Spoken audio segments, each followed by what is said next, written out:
Hi, welcome. This is Glenda Dawson, and I have Moon Girl with me, and we are the Paranormal Dolls. We are streaming on the Glenda's Magical Creations channel on the Conscious Awakening Network on Roku TV, Apple TV, Amazon Fire TV, and various other streaming platforms. We like to take this moment to thank you for following us.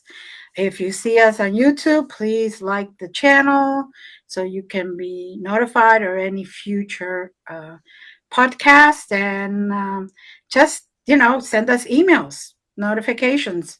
Either one of us will be more than willing to accept it and get back to you as soon as we can. So, Moon Girl, sweetheart, you look good today. Thank you. You guys both look beautiful. Yeah. Excited to have our guest, Courtney, the best historian ever. There you go. Courtney, welcome. Thank you. Thank you so much. You look fantastic. Handcuff. Yeah, I love it. Well, it's been like, I live in Connecticut and it's been 30 degrees until today. It hit 80, so we're like very excited. Yes. Well, I live in Pennsylvania, so I understand. Today, right now we have 73, but the sun is really strong. Yeah. And it's so beautiful. You go around with the windows down, get that fresh air. Yes. It's not freezing. Wonderful. So why don't you just start by telling us a little bit about yourself, and then we'll take it from there. Sure. So again, I'm Courtney Mcinvale. I live in Mystic, Connecticut, and I am the founder of Seaside Shadows Haunted History Tours. I started Seaside Shadows almost 10 years ago, and we focus on history and mystery, sharing the untold stories of New England's past, the dark things people encountered, the strange and unsolved things, and then ways people experience the paranormal at those historic sites today. We do walking tours through downtown districts and in graveyards. We expanded last year to our neighbor in Rhode Island, and we're working to expand further south right now. I also write books, and I've been doing that since I started doing tours. So I started writing about Mystic and then Connecticut, and now I'm writing about war, like Civil War ghosts at haunted battlefields, and doing a series called Bury My Bones about that. And I just finished writing about Georgia. So those are kind of the things that keep me really busy. And then I also do mediumship readings for people. So kind of a trifecta of supernatural things. I wanted to add, not only is she a gifted spiritual medium, she's also been featured as a historian and medium on the travel channels Ghost Adventures and Portals to Hell. So that's really, really fun. Yeah, that's been so fun. I loved that. Yeah. So how did you come to this place? How did you get to where you are now? What sparked your interest in becoming like a historian? You didn't just wake up one day to the next and like a history. Yeah. So growing up, I was an avid reader. That was something that I really loved. And my parents both read to me every single night as a child, but my dad was a history major. So he would like read to me from like history books as if they were, novels. And then the only novels he read me were Stephen King. So you can see where the two sort of intertwined. Bedtime stories. Yes. Bedtime stories. So Stephen King and history books, it's no wonder I'm into like spooky history, right? So that always influenced me, I think, in a way. From a young age, I was just like set forth on this path. I studied history a lot in college as well. And when I studied abroad in Ireland, that was a big focus. So I really just kind of grew my love for it there. As for the paranormal, it's been in and out of my life. I grew up in a house with a lot of haunting activity, and then I ignored that. But then in other parts of my career, just more and more, not spooky, but spiritual things started happening. And I really just tried to intertwine them, the history and the unknown. How do they go together? And they definitely have parallels. Mm-hmm. So I could see how one stirred your interest into the other, and it becomes a giant rabbit hole. Yeah, it does, because you're not only learning about like the dark history and trying to explain modern paranormal activity, but if you really get into history, you're finding out what they believed spiritually, how they connected with spirit, and it just, like you said, snowballs kind of from there. Mm-hmm. Yes, it's like when I go into a house, I don't go into a house like a normal paranormal investigator. I go in there and I ask the spirits, okay, what's your story? And that to me is worth $1 million because you get to know of history that isn't written in the history books. Yeah, yeah. And then you could just go to the historian places like the Historical Society here in Pennsylvania and then prove whatever has happened. And you could find the graves and you could find the history and you could find the family trees and all that stuff, which to me, I don't know, that's what calls me more into it. Right. And I feel like I'm so glad you mentioned that. Even when I hire guides, I don't call them guides, I call them storytellers. Like, Okay. our job is to share the stories of the past to ensure that these people are remembered. I love this line in like the Hamilton musical, like in one of the songs where he's like, who lives, who dies, who tells your story, Right. you know? And every time I hear that, I'm like, I'm the one that tells your story, you know? That's like, feels like my purpose. Yeah, very good. The beauty of being mediums, because she's also a medium, we like going, all of us, I think we all do this, all three of us at least. Like paranormal equipment is awesome. It's fine. I get why people who are maybe not in tune as much as we are, they need that, visual evidence. But as mediums, we like going into it like using our mediumship when we're like investigating. And yes, the lights are awesome and everything, but to really feel what's going on and see or whatever, smell, whatever, and then that's how we kind of tell their story. Mm-hmm. So that's really interesting to me how that's something that we have in common, that I really like that very much about all three of us. And if you're talking to historic spirits, I mean, like me, I'm always in old houses and battlefields. These spirits, like if we're operating under the assumption that they're the spirits of people who lived in the past, right? Like that's a theory. Mm-hmm. So why would they be like really excited to see all these gizmos and gadgets that are making noise and lighting up if that was not something that was happening in their time? That could be confusing and weird. Whereas if we come as people trying to speak, that could open up that opportunity to communicate much better. Mm-hmm. Very true. Very true. Yes, I like I said, and Moon Girl said, we're not trying to put down the people who do the machines. Everybody does it differently. No, we use them. Right. Oh, yeah. Oh, yeah. I use them with my guests all the time. I like let the kids run around with Boo Buddy and all these things, and it's fun.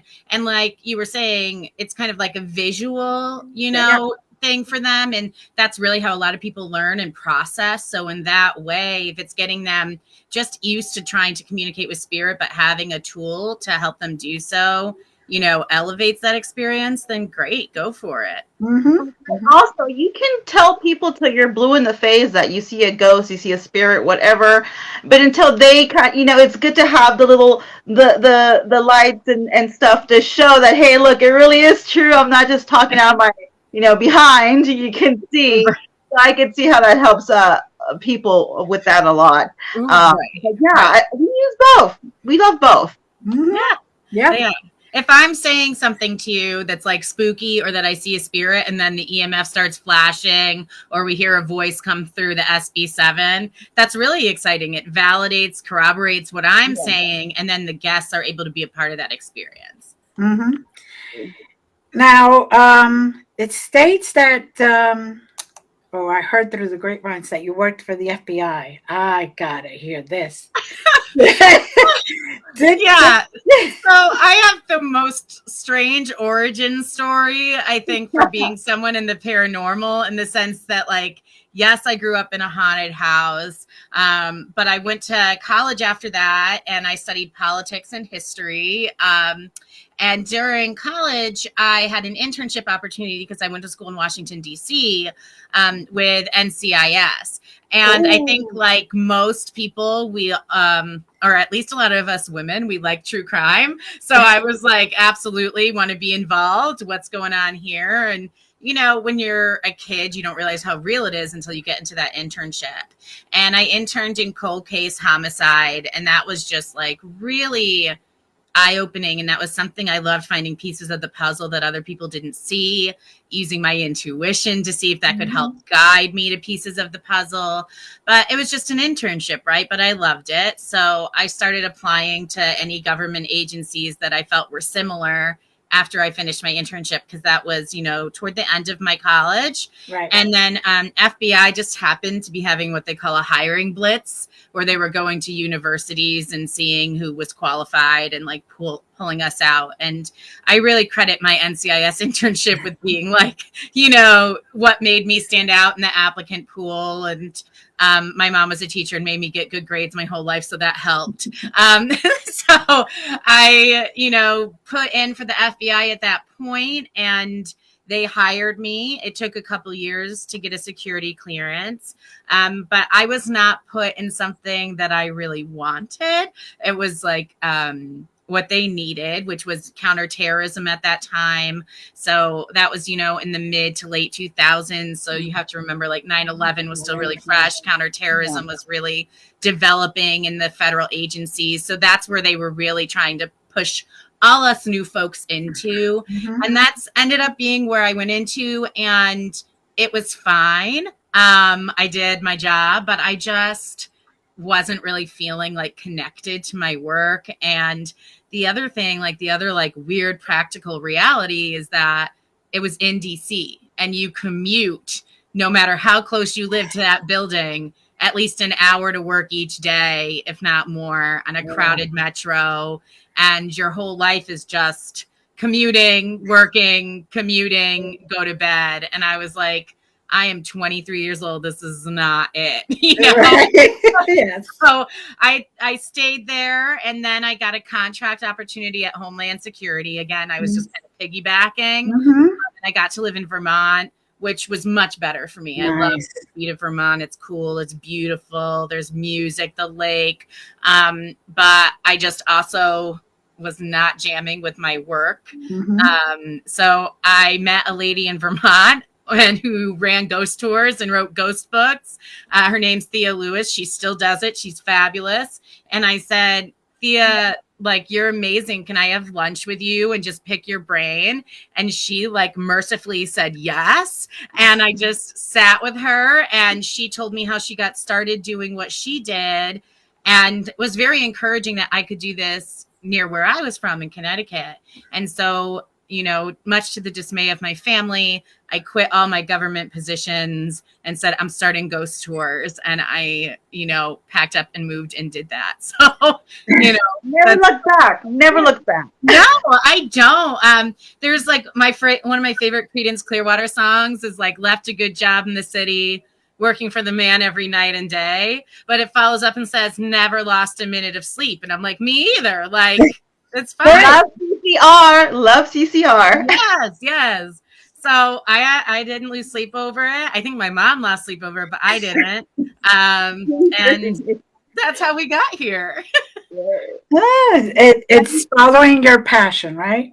Yes. And I felt like it was me, but I do believe in like a greater purpose being pulled and pushed. And I don't know that I could envision my life not spending it with historic spirits and sharing stories and being out there experiencing my life in the way that I am. And I mean, for whatever it's worth, I'm kind of controlling, so I don't do well working for other people anyway.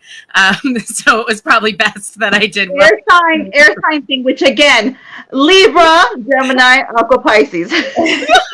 I just felt like if you tell me what to do, my deep desire is to not do it. You know what I mean? So it's just on purpose. I do my thing. Right. And if you tell me not to do it, that's my green light to do it. Right. And it's not, when you're working for the government, that's apparently not like the personality you're supposed to have. I remember like at FBI Academy, they had us all take, you know, that Myers-Briggs personality test. You guys have heard of that? Yes. And I got ENFP, okay, you know, which makes sense for me.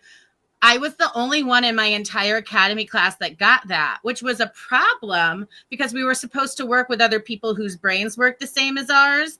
And my brain didn't work like everybody else's there. And that was probably like my red flag. Like, this is not your jam. You're more intuitive, like in your perception, you more feeling connected, and they are definitely better at other things. I'm not saying it's bad, but regimented, figuring out things, like putting things in order. And that's just, I'm a chaos brain. It's not me.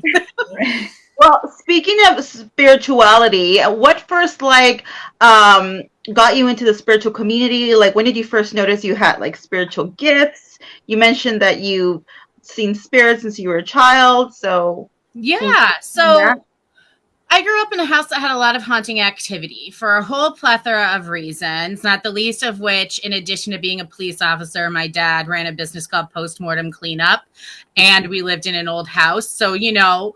Cool. Oh my gosh. We're going to talk about that. We're going to go back to that. There was a lot going on there that I think, I call it the perfect storm. But I figured, because my friends and my family also had experiences in the house, that like we all saw them. Like, I didn't think it was special to me, right? Like, we all were experiencing weird things. But when the activity kind of got frightening, my mom, you know, she really was nervous because at that point she had separated from my father and she had 3 girls in the house. And she was just like, I'm kind of frightened by this activity, but, you know, this is our home. Like, kind of like, what am I supposed to do with this? And then one day when my rosary beads broke, she got like really worried that something like sinister was happening. If you can't tell by my red hair, I'm Irish Catholic family, right? So she was very worried about this. And so she ended up calling priests, pastors, you name it. But it eventually led toward calling the Warren family, because they're in Connecticut too. And when Lorraine came to the house, she was the one that sort of turned my family, including me, onto the idea that there was a familial gift in our family to see spirits that she picked up on. And so she kind of phrased it that, like, though she would be assisting in getting rid of negative entities, our family still would experience spiritual things because of, you know, our nature. So I think that's, you know, definitely when I started figuring out there was more, but at that time I was not interested in pursuing that. If that makes sense. Like, it was like, no, thank you. The Sixth Sense had just come out. No, I'm not the girl who sees dead people. I lived in a very small town, and now you guys have probably noticed. I mean, you have a podcast. The paranormal's cool now. It was not cool like then. It was not. It was like, you're a crazy person. Thanks, but no thanks. So we didn't really delve into it, you know? Oh, I understand that. Think of me. I am almost 62. It was even worse back then. Right. They would put you away. Right. If anybody in school heard about it or anybody near the family heard about it, you were sent away. That was it. Right. And it's a frightening concept. And, you know, my mom's, you know, in her 60s too. And I think she was she was a teacher. My dad was a police officer. If we go around saying like the house is haunted, what does that say about this family in this small town? So it was a no, we don't talk about that and sweep it under the rug for, you know, legitimate reasons, right? Like, it was perfectly legitimate. Now everyone and their mother has a ghost story. You know, it just wasn't the case back then that people were divulging them. No, they would definitely want to lock you up and throw away the key. And you know, growing up in a Catholic family, you know, I'm Hispanic, so the majority of us are Catholic, and that was a huge taboo. I grew up with a very religious grandmother, and they would not believe me until they finally saw what I told them. And after that, they never questioned me again. But it's very terrifying to have, like, you're going to be put away if you don't, you know. So I could see why people would not want to come forth with that information. Right, you know? Right. And that's always been interesting to me about Catholicism, I think, more than like anything else, because Catholics, we have so much mystery in a mass. Like, we say a prayer And then this wafer becomes the body of Christ through the process of transubstantiation. If that's not spiritual or magical, I don't know what is. You know what I mean?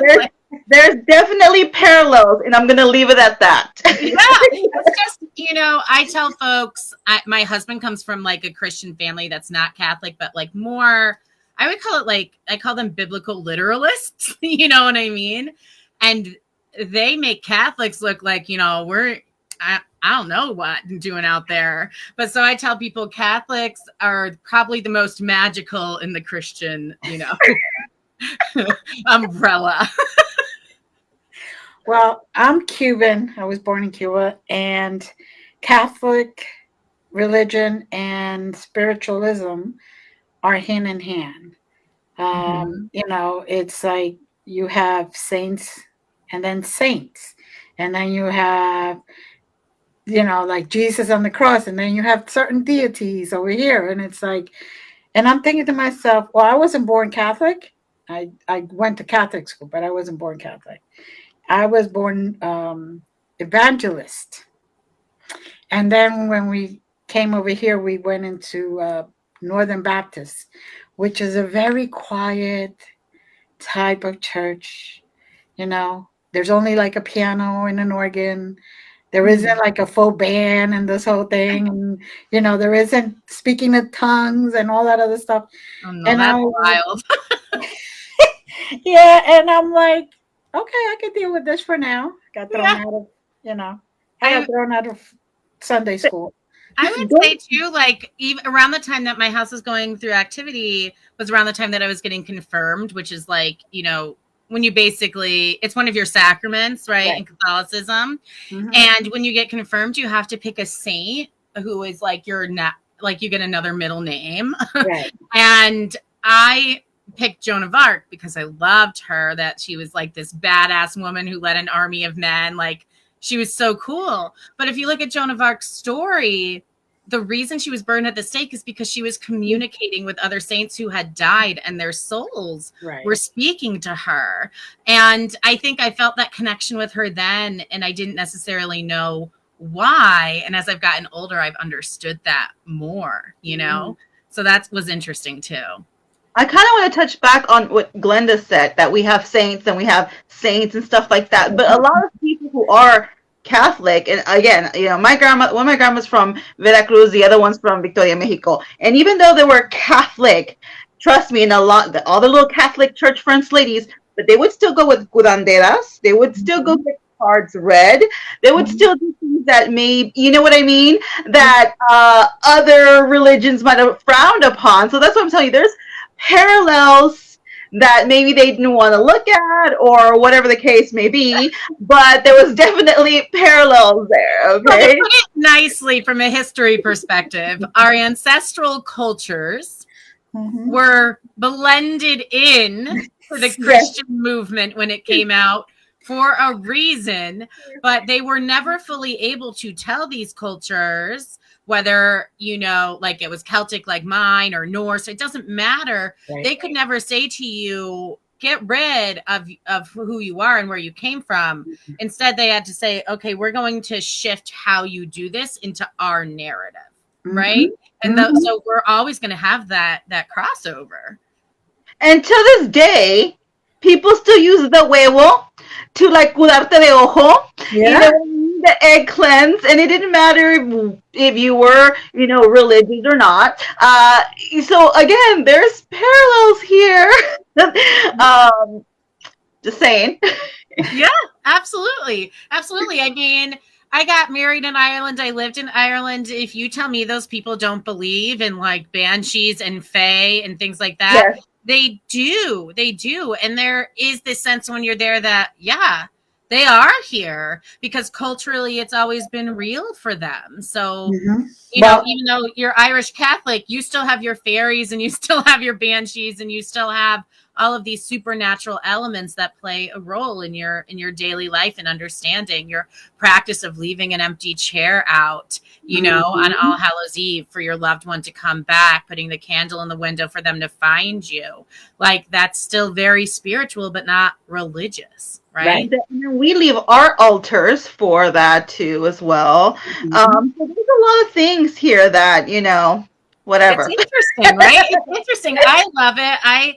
During COVID, I did this video series where it was called Witchy Wednesday. And what I did was I found like the original gods and goddesses mythology or beliefs that were associated with use of varying herbs or holidays. And I told people how those were connected, but really how cool they were that they were connected and how meaningful it was. And I would just like put a cauldron over a fire and I'd like make some herbal thing based on an old ritual. But it would be funny how like rosemary had all these ancient origins with all these goddesses, but then it was rosemary that was, crowned on Jesus and that was used to wash his feet and things like that. So it comes through all of these spiritual and religious practices to still impact us today. And that's what unites us, at the end. It's pretty neat. Circle. Yeah. And too bad people don't see that. They only see what separates us instead of what unites us. They want to demonize, Yeah, everything is. By the way, a banshee I experienced too, and they're no fun.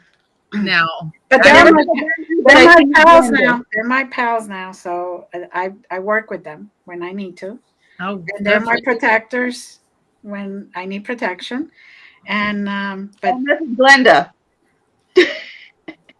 Good for you. I work with my dead soldiers and call it a day. Like when I need help, I'm like, I got to call one of the generals in here. So. Wow. Speaking of generals in history, can you tell some of your like favorite ghostly historical stories? Oh my gosh. You have so many. I have so many. I'm trying to think. So actually, I'll just talk about the guy on the wall behind me. So that's a portrait of Ulysses S. Grant and his family. And I adore him for a whole bunch of historical nerdy reasons. But basically, he was a general in the Civil War. But after the Civil War, he helped with Reconstruction. But he was one of the people who refused to divide the nation any further and wanted to make sure he still spoke with both sides and humanized everything and did his best to bring the country together. So I love him for that. But of course, he's a follow-up to Abraham Lincoln. And during the war, Lincoln is, the chief of the country because he's the president. So he makes all of these decisions. And Ulysses S. Grant is a general, so that comes down to him. At the conclusion of the war, they're celebrating their victory with the Union. And Ulysses S. Grant's wife, Julia, was a psychic. She was a psychic medium, and she participated in seances. Abraham Lincoln's wife, Mary Todd, did as well participate in seances, but she wasn't psychic like Julia. And they weren't friends. So they kind of had a beef with each other. They didn't like each other. I love old gossip. It's so funny. Glenda, even back then. Even back then. Yeah, we are not above it. Okay, we are not above it. So, and then, to make it even weirder, Ulysses S. Grant's wife was friends with the wife of the president of the Confederacy. It was like, it was a whole little social circle that was weird. But moving past that, Abraham Lincoln, as we all know, gets assassinated at the Ford's Theater by John Wilkes Booth, right? But what we don't often know is that Julia Grant foresaw that her husband was going to be shot at that theater as well as the president. And so she said to her husband, I don't want you to go see the Lincolns today. They're going to invite you to a show and then you're going to get shot. And he said, we've already turned down their invitations because you haven't wanted to hang out with Mary Todd, I've got to go. And he's like, we have to come up with an excuse, go home and see our kids. I'm telling you, it's life or death. And so he loves his wife. He had courted her from a young age. And so he says, okay, I'll just tell them there's an emergency with one of the children and, we have to go. And he does. But before they leave New York that day where they were visiting, a messenger comes to the house and he says, you have to come see the president right away. And Julia gets a message. She says, don't even respond to this message. He's part of the group of people that are going to kill the president. Ulysses isn't sure about this, but he follows his wife. Better safe than sorry. Doesn't want to make her mad. Let that be a lesson to all the men out there. Yes. Listen, because that's what happens. It's that very night Lincoln goes. He gets shot by John Wilkes Booth, and one of the people that was charged with conspiracy was one of the people that tried to deliver that message to Julia. And the thing is, what I love about that story is the intuition and the personal level of it. Yes. But at the same time, Lincoln also had a premonition of his own death. For nights before he died, he envisioned himself going to the opposite wing of the White House. People were mourning, crying. And he said, who died? And they said, the president. He was shot. And this happened like 3 nights before he died, every single night. So, I mean, just even these spiritual stories that we can't deny that really happened. But even as I go through stories from history, like those are like highlights because they were big names. But if you go through stories of history, it is filled with people who had, like, the soldiers see other soldiers on the battlefield leading them forward. Parents whose children were lost at war suddenly see the apparition of their child telling them where their body is, and they're able to find it there. It's just these really, miraculous stories of human spirit and connection, being a triumph over everything else. But listen to your wife, listen to the spirit, listen to your intuition. If they're that specific, they're not wrong. Let that be a lesson to all the husbands out there.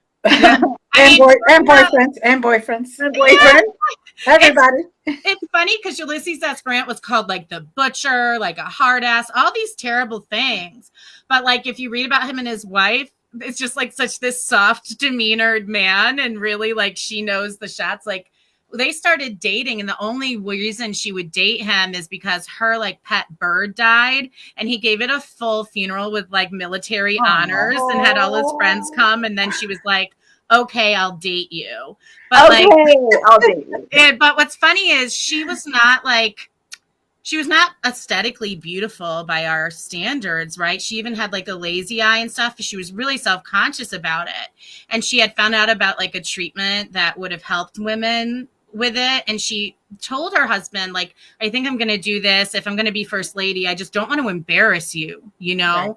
And he was like, the only thing that would have embarrassed me is if you touch any part of yourself. Like, you are perfect.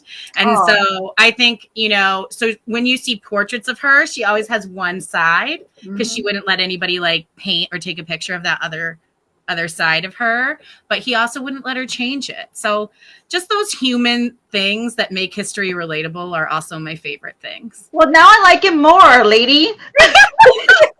Oh, he's fabulous, and he's handsome. I think he's handsome. Now I'm gonna have to steal him from you. He has.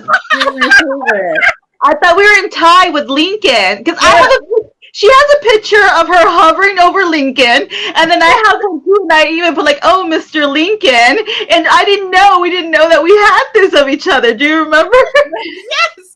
Well, Mary Todd, I don't know if I were to get involved in my 19th century beef. I'm like, I hope I don't get haunted for this, but I would pick Julia Grant over Mary Todd Lincoln. I would. Ooh. I trust her judgment. Obviously, her intuition was on point. Her intuition's on point. Her husband is less divisive, but also more able to speak his mind. And so I just really like their dynamic, and they were real, Like, I feel like the Grants didn't really come from much. Mm-hmm. And they didn't leave this world with much, but they loved each other and they did their best. And every time I just wrote a book about Confederates, right? All these Confederates had nothing but good things to say about Grant and also spoke at his funeral. So I just love someone that like their humanity changes that divide. Those earthly things don't matter. Our common humanity matters. And I think that's why I love him so much. Oh, I love this story.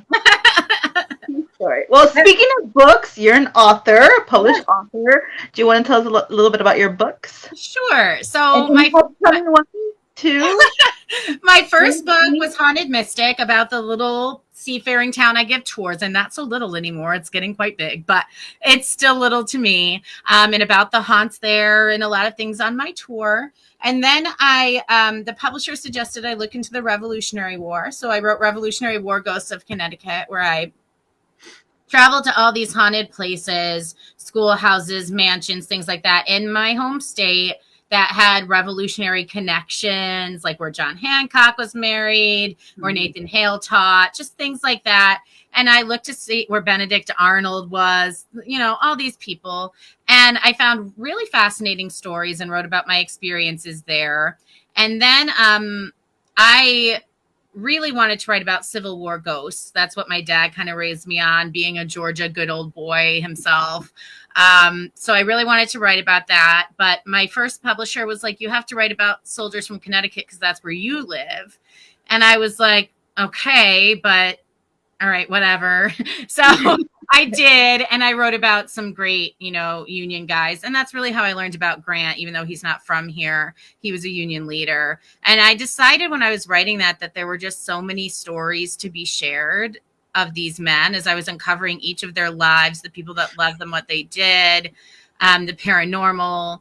I was like, I have to do more. So I wrote Civil War Ghosts of Connecticut. I wrote it so long I had to change publishers. I switched to a paranormal person, Mike Rixiker from Haunted Road Media. He's amazing. And he was like, this is great. We're going to run with it. And then I sent it to him and I said, here's the thing, Mike. Now I want to write about more Civil War ghosts. And he was like, that's going to be a lot. I said, I know. I'll be doing it till I die, but it's fine. And so we created the Bury My Bones series, which is going to go through different states. And I just submitted the manuscript for Civil War Ghosts of Georgia, which hopefully will come out later this year. And that was just a dream come true. It was all new haunts, amazing stories, and openness to spirit. Like, there was no shortage of stories there. So that was my most recent one that's coming out, and I'm very excited about it. Yay. Congratulations. Thank you. And what I like is that you're bringing stories out that is interesting, not the boring stuff that, we get told in school and you're like, real life. And I think that's the thing is, like, history is fascinating. It's how we've been told it. Yes. That is where we drop the ball. We tell people you have to remember dates and names. We don't tell people these are people like you who had a life worth sharing with you. So my goal is to just I just telling it in a better way. That's all. With spice. Right. Like, no one's going to tell you that Julia Grant was a psychic or about the bird's funeral, but I love that stuff. I love it, Courtney is an honorary Latina. She brings the spices. I did a whole chapter in the most recent book because this one regiment brought a dog with them everywhere. And they all just wrote about their experiences bringing this dog and how this dog meant so much to them. And I thought, that's like us too. They're not just men out on the field. They want this piece of home. They want this unconditional love. Just these stories that show us that we've always been human, So I love finding them, finding stuff that hasn't been shared. I'd probably do an unpopular thing though, which is some ghost stories that are popular in areas aren't real. And I will just flat out call them out in my book and be like, there are real ghosts here, but it's not this, and not everybody loves that because they want to perpetuate it. And I'm like, it's a fine legend, but this legend isn't based in truth. Mm-hmm. But see, I love that. So we're okay. You and I went and investigated in Gettysburg, and it was a lot of fun. We have to do it again sometime. And I totally relate to that because some places that were known to be haunted, I didn't pick anything up. And then other places that we went, I was like, oh my God, it's right there. Or this is here. And we just kept seeing all these things. So in that sense, I want to ask you, what are your top 3 places that you would like to investigate that you have not yet, and why? Before we leave you. Before we leave you. Oh my gosh, that's so hard. So on the Civil War note, I would really I haven't made it to Vicksburg or Shiloh, which are both big places for my boy Grant, so I've got to go. But I just also know that they were really definitive for the Civil War in the sense of how many people were lost there, and especially in the beginning of the war. So I really want to, connect with those souls who, like, going into it didn't know what to expect. In addition to that, overseas, I've always been drawn to a couple of places. I lived in Ireland for a while. I've always loved studying the rebellions. I'm from a rebel family, so I've loved studying rebellions. And there was a place called Kilmainham Jail where a bunch of the men who did the Easter Rising of 1916 were executed. And they're kind of like heroes of mine. So, and that place is spooky and dark, but it also just, like, I just feel this sadness there. So I'd love to investigate there and find out what they need to say. Mm-hmm. One of them even got married right before he was executed in that cell. I would love to, like, see that, And then also I've visited, but I haven't investigated in Scotland, Culloden, which is where the Jacobite Rising took place. And I visited there on the anniversary of the battle, and which is weirdly my wedding anniversary too, but it's strange. It was meant to be. But when I was there, I was already picking up on experiences, and my intuition was telling me that some of the signs were wrong that were there. And my tour guide was like, yeah, this isn't actually where this happened. This is, and it's where my, like, gut was telling me it was. Mm-hmm. So I would really like to experience that too, because that was really Scotland's last sort of gasp for independence. Until modern day, they're talking about it again. But I think I'd like to check that out too. I'm a history nerd, so they're all historic places. But I would love to do those places. Sounds like you have it set, and I could hear your passion into it. So that's going to be when you decide to write about those places. I know. I'm going to be writing constantly. Let me know, because then I'm going to be like, okay, see, it's not what they say. I knew there was more. There's always more. There's always more. Right. Do you have any upcoming projects or events? Yes. So right now we're running our tours in Mystic and in Westerly. We are looking to expand to get a trolley to go down on the beach, which would be really, really cool for some haunted tours, because there's always ghosts coming out of the water. So we got to go talk about them, from all those shipwrecks and pirates. And then I am also working on getting tours started in Georgia, which I'm just so pumped about. And I want them to kind of coincide with the books and things. So I'm working on that. I'm working on more books, of course, but those are like my big expanding the company things that I have going on right now. For smaller events, myself and John Zaffis are going to this September be investigating a historic library built by an old sea captain, and we're going to be it will be open to the public. So we're really excited to have that coming up this September, and also another one in November in Rhode Island. So just those things are exciting, and we'll be probably bringing back some really cool pub crawls and stuff at haunted bars soon too. Nice. Fun. Glenda and I need to go take a little tour. Yes, I think we do. Yes, anytime. The ghosts are always there. They don't go anywhere. Now that you have a trolley thing going on, I really... Well, we're hoping, fingers crossed. Like, I'm waiting I'm waiting at the meeting for it. But I just think it would be really good, because this town used to have a trolley back in the day. Then in 1938, there was this enormous hurricane, and it blew everything away, like literally, including the trolley and the tracks and a bunch of people. So it was really bad, but they've never rebuilt the trolley. And I think it would help connect, because it's got a beautiful downtown, but the beaches there in Rhode Island are just gorgeous. And I want to be able to connect those two parts of the community. Very good. Yeah, sounds like a plan. I'm always working on it. I'm always trying to come up with stuff. Well, that's what keeps you going and gives you that passion that you can see and you can feel as you're talking about everything. It just lights you up. So, Oh, I love it. I'm just such a nerd, but I love history and I love sharing stories with other people and helping them to connect, seeing their faces when they realize that it's not boring is really great. and I think we're all in agreement. We love that part of history, the ones that is not told in books. Yes. That's what we really love.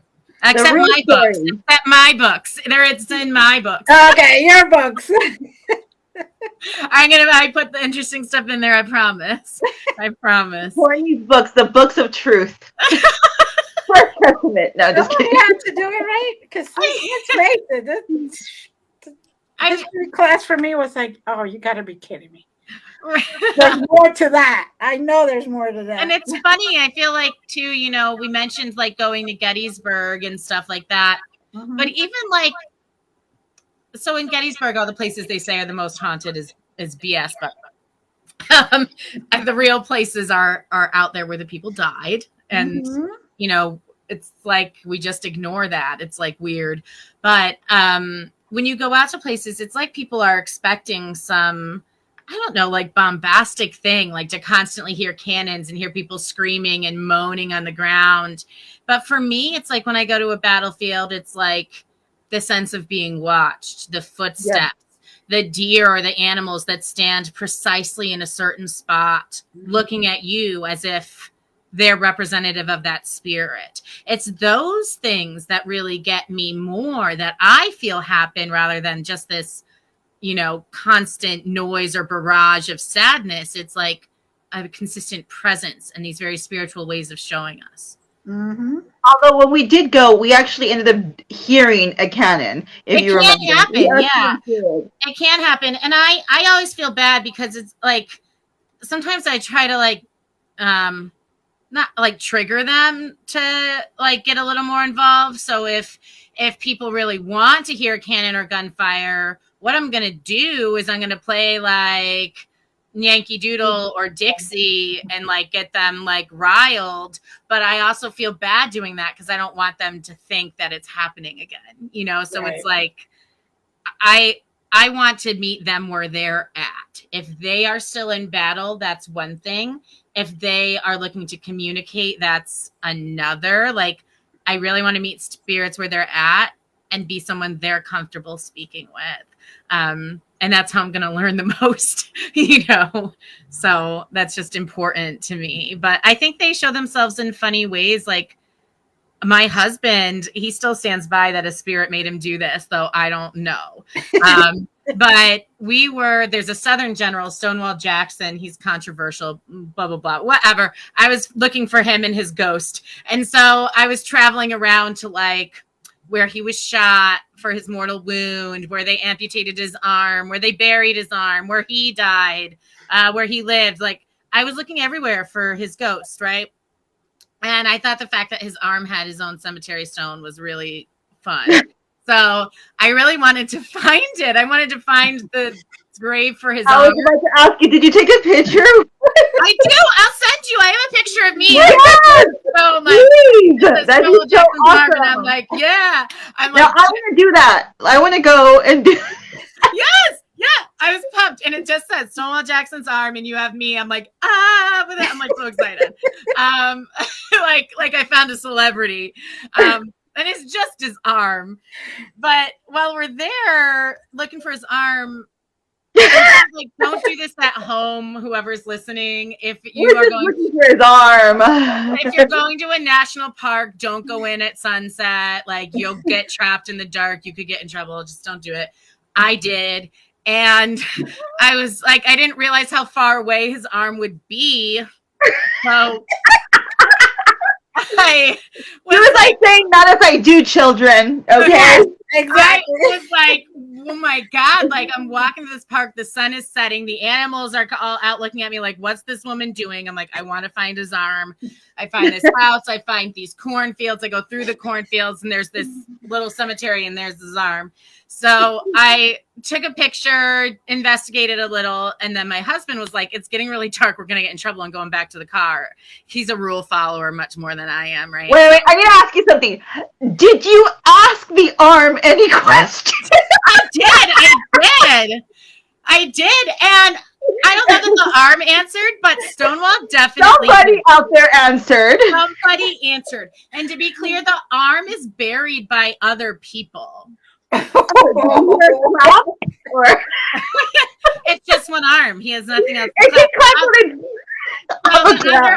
This arm is buried near Chancellorsville. Him and his other arm are buried near Lexington. Anyway, I've seen both arms.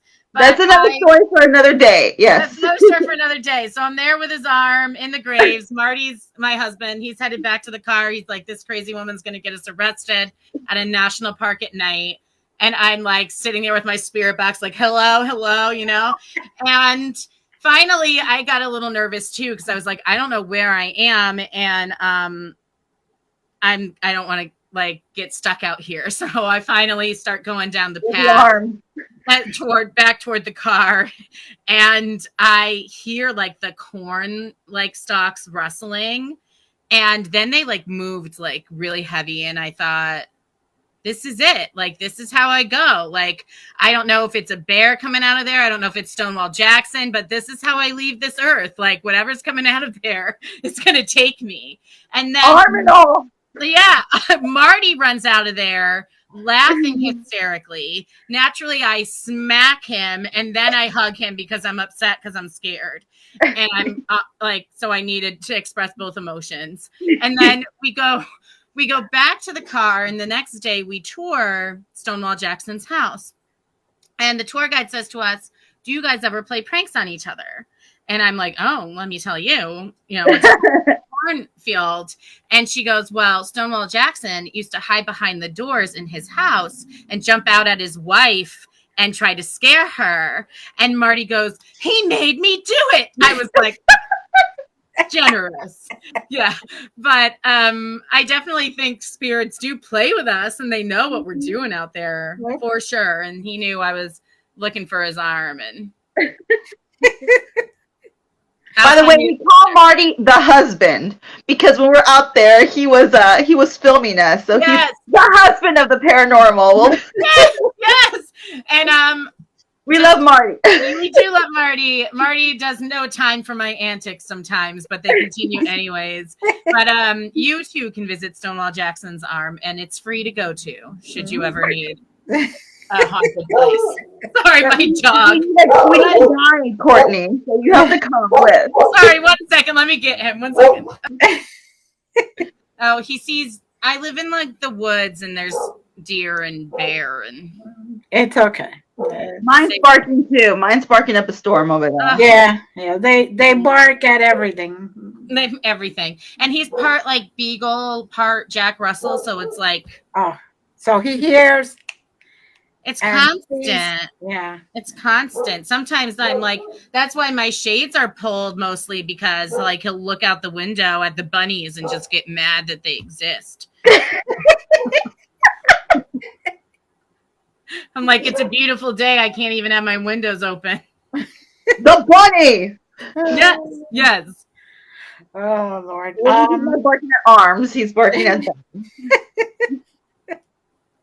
Not arms. Although Stonewall Jackson is also on my wall, ironically next to Ulysses S. Grant. And if anyone who knows anything about history is listening to this, they're going to be like, this woman is insane. But I like to think that in the afterlife, they have made amends. That's what I like to think. I am sure they have. Yeah. Yes. They're probably going like, why were you angry at me? I don't know. Why were you angry at me? Why are we on this crazy woman's wall? Like, where's my arm? Where's my arm?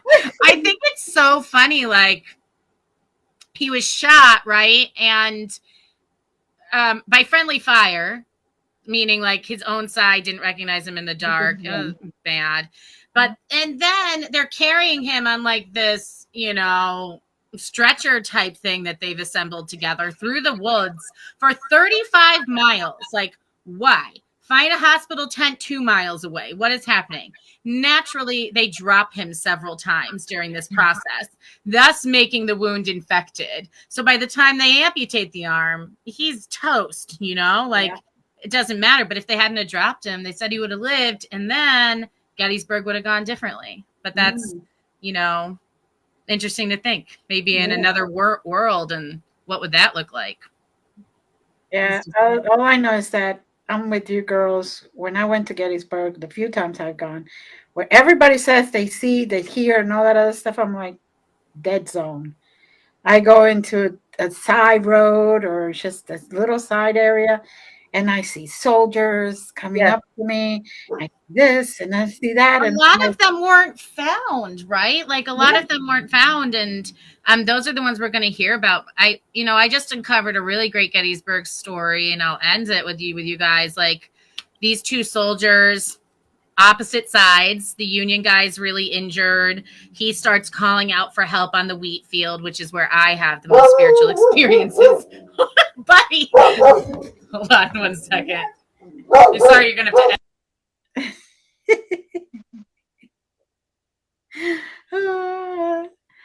Glenda, we need to go find that damn arm. I know, we need to go find the arm. That's more interesting than anything else. Mute yourself there. I have him next to me now, but okay, so the Union guy was injured on the wheat field. It's the day after battle. He's calling out for help. One of the Confederate guys hears him and feels bad for him because he's like laying in Gettysburg happened in July, so he was laying in the blazing sun, and so he feels bad and he goes over there and he says, like, what do you need? And he's like, I need water. So he gives him water.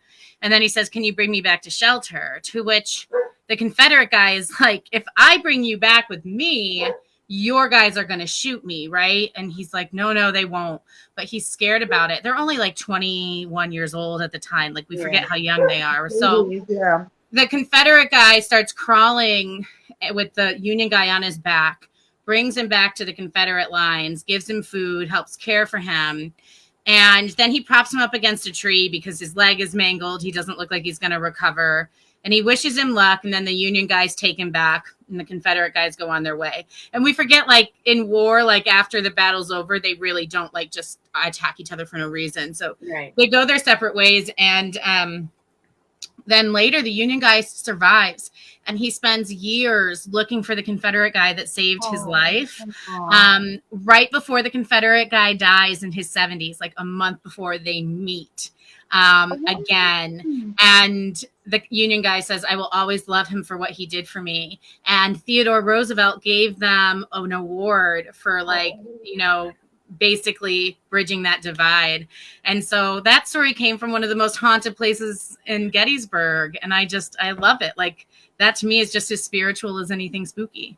That is a sweet story. I'm going to cry. I'm such a crybaby. I know. I cried while I was writing the book. Sometimes I would leave and come back. Like, yeah. I love it. That's what it's all about, isn't it? Yeah. For that sure. You're still human and you're still being treated as human. So. And people really loved each other and they wanted everything to be okay. And that's all we want to. Mm-hmm. Well, thank you, Courtney. Thank love you. This is great. We definitely got to meet up with you. Yes. And take a tour, and then you give us directions on how to find the arm. Yes, that's in Virginia. That's in Virginia, but I will. No, I don't care. While we're there, there's any legs that we can go look for as well. We're down. Yeah, so I investigated a place recently that has a limb pit. So just arms and legs, willy-nilly. Yeah, perfect. Sounds perfect. You got to send us that information. These are the things I find, so I'm happy to share. Stay with us for a second. Thank you very much. We love you. We love our audience. Thank you, Moon Girl. As always, you look gorgeous. Courtney, your glow is wonderful. Thank you very much. And I love both of Love you very much. you. Blessings.